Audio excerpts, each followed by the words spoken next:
Hello friends, welcome back to my channel. High school English channel पर आप सबका स्वागत है। तो हम एनसीईआरटी सिलेबस की क्लास 9 की फर्स्ट पोएम कराने जा रहे हैं, द रोड नॉट टेकन।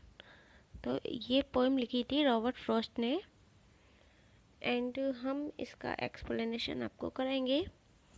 तो आप इसे पूरी देखिएगा, तभी आपको ये समझ में आएगी और मैं इसे बहुत अच्छे से एक्सप्लेन करूँगी एंड आप इसे कंप्लीट देखिएगा। तो चलो स्टार्ट करते हैं इसकी explanation. Two roads diverged in a yellow board and sorry I could not travel both and be one traveler long I stood and looked down one as far as I could to where it went in the undergrowth. Two roads deserve in a yellow wood. Yellow would यानी पीला जंगल, would say कहते हैं जंगल को। जंगल कैसा? पीला। पीला जंगल कब होता है? जब पतझड़ का मौसम होता है और पत्ते पीले पीले मुरझाए हुए से हो जाते हैं, तो सारे पत्ते पीले हो जाते हैं, इसलिए उसे पतझड़ के मौसम को पीला जंगल कहा है। टू रोड डिजर्व, डिवर्स्ड मीन्स होता है बटे हुए, अलग अलग होना। दो रास्ते, दो सड़कें एक पीले जंगल में एक दूसरे से हट रही थी। एंड सॉरी, और मुझे अफसोस है, आई कुड नॉट ट्रेवल बोथ, कि मैं दोनों पर नहीं चल सकता।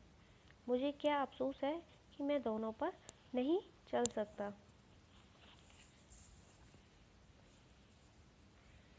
एंड बी वन ट्रेवलर, क्योंकि मैं अकेला यात्री हूँ। क्योंकि मैं अकेला यात्री हूँ। वो केवल जो कभी है वो एक अकेला बंदा है और वो जंगल में खड़ा हुआ है और वहाँ जाकर वह बीच रास्ते में फंस गया है और वह उस जंगल का रास्ता नहीं जानता है और उसमें दो रोड्स आ गई हैं। अब वो पहले एक ही रास्ते पर चलता है, अब वो एक रास्ता दो रोड्स में यानी दो रास्तों में डिवाइड हो गया है। अब वो ये समझ नहीं पा रहा है कि वह किस रास्ते पर चले और किस पर नहीं चले। उसके लिए सही रास्ता क्या है? लॉन्ग आई स्टूड, क्योंकि मैं अकेला यात्री हूँ और सड़कें दो थीं और मैं अकेला खड़ा हुआ हूँ। बहुत देर तक खड़ा हुआ हूँ मैं। And looked down one as far as I could to where it went in the undergrowth, और मैं बहुत दूर तक देख रहा हूँ। कहाँ तक देख रहा हूँ? जहाँ तक मेरी नज़र जाती थी मैं वहाँ तक देख रहा हूँ। वहाँ वे घनी झाड़ियाँ और पौधे ही हैं जो कि मुड़ नहीं गई हैं। मैं इसका स्टार्टिंग से अर्थ कराती हूँ। दो सड़कें एक पीले जंगल में एक दूसरे से दूर हट रही हैं और मुझे अफसोस है कि मैं इन दोनों पर नहीं चल सकता, क्योंकि मैं अकेला यात्री हूँ और दो सड़कें थीं। बहुत देर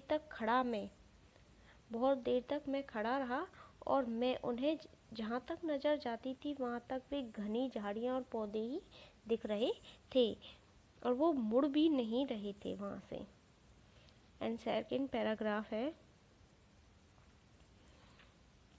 then took the other just as far and having perhaps the better claim because it was grassy and wanted wear, though as for that the passing there had warned them really about the same. Then took the other just as fair, तब मैंने दूसरी road ले ली। तब मैंने other यानी दूसरी road ले ली। Just as far जो ठीक थी। एंड हैविंग परहैप्स और संभवतः द बेटर क्लेम जो ठीक थी और संभवतः चुने जाने का हक भी अधिक उसी को था। Because it was the grassy, क्योंकि उस पर घास थी। क्योंकि उस पर क्या उगी हुई थी? घास उगी हुई थी। एंड वांटेड वियर, और घास उगी हुई थी उस पर।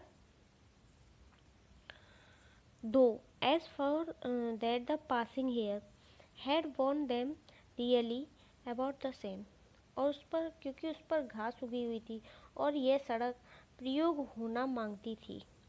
क्योंकि यहाँ से ज़्यादा घास उगी हुई है, इसका मतलब है कि उस सड़क पर कोई चला नहीं है, मतलब बहुत कम बंदे चले हुए हैं उस सड़क पर। अगर सड़क पर कोई बंदा चलता है, जिस सड़क पर आते जाते हैं लोग, उस पर घास नहीं उगी होती है, क्योंकि पैरों से घास रौंदती जाती है।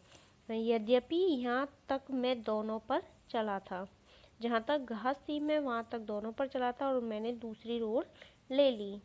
And both them that morning equally lay in leaves no step had trodden back.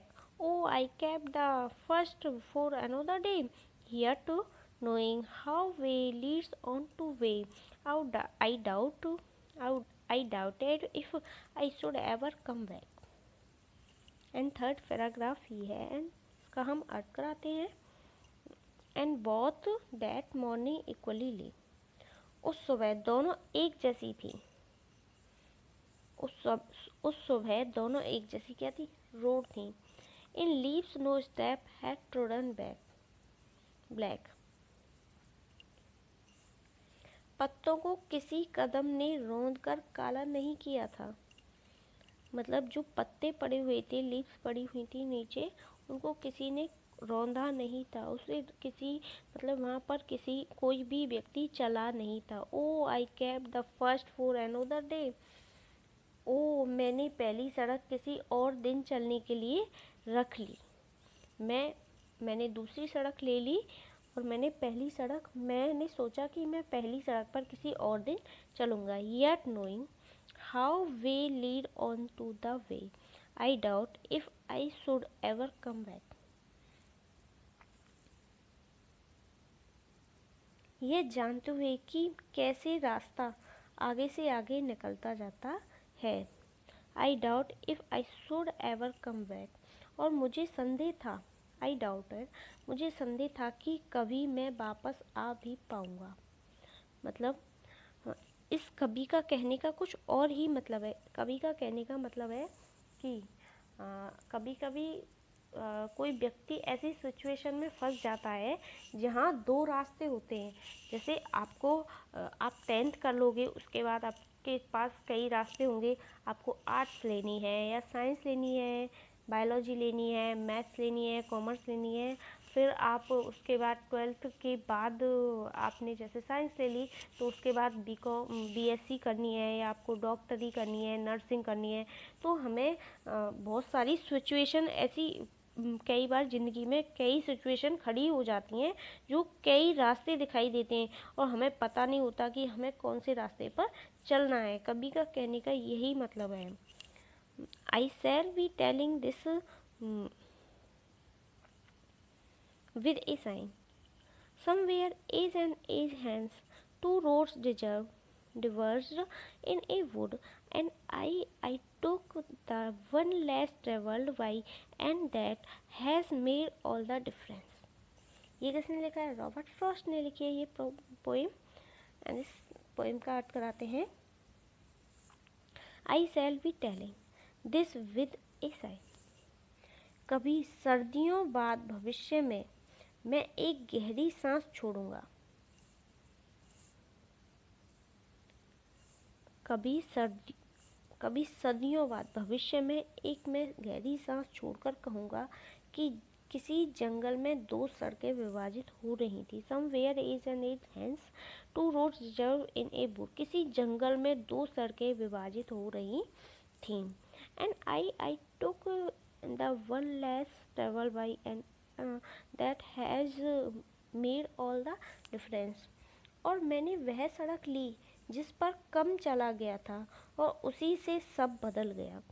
मतलब जब हम किसी चक्कर में फंस जाते हैं, जैसे हमने बायोलॉजी ले ली, तो हम आर्ट्स पर नहीं आ पाते हैं, तो हमारे सामने मतलब हम जब किसी ऐसी सिचुएशन में फंस जाते हैं, तो फिर हम उसी पर चलते रहते हैं, उसी के सामने से सामने रास्ते हमें नज़र आते जाते हैं, और हम पीछे मुड़कर नहीं देखते।